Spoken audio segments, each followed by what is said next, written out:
সাইডের হালটা দেখো দেখো দেখো, আজকে লাস্ট ডে। আর দেখো কি অবস্থা আমার। সকাল সকাল উঠে গেছি আজকে কাজ করবার জন্য। সকালবেলা উঠেছি, উঠে রিটার্ন সাবমিট করলাম, করে তারপর এখন রান্নাঘরে এসেছি, ম্যাগি করছি। আর আজকে একটুখানি কচুর শাক করবো ইলিশ মাছের মাথা দিয়ে। আর কুমড়ো ফুল দিয়েছে শ্বশুর মশাই, ওনার গাছে হয়েছে, তো এই কুমড়ো ফুলের বড়া করবো। আর কুমড়ো পাতা একটা ডাল দিয়ে রেসিপি করবো, তোমাদের দেখাবো। কত সকালবেলা উঠেছি আর এখন আমার খাবার জুটছে, কি অবস্থা। আর এখানে ইলিশ মাছের মাথা ভাজছি, আর এখানটা কুমড়ো ফুলের বড়া হচ্ছে।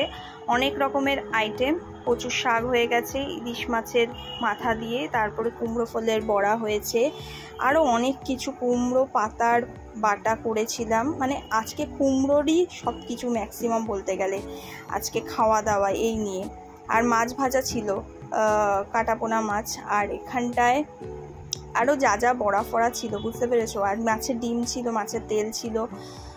তো আজকে খাওয়া দাওয়াটা এইভাবেই গেল। আজকে ব্লগটা না বেশি বড় করব না, নেক্সট একটা ইন্টারেস্টিং ব্লগ আসতে চলেছে।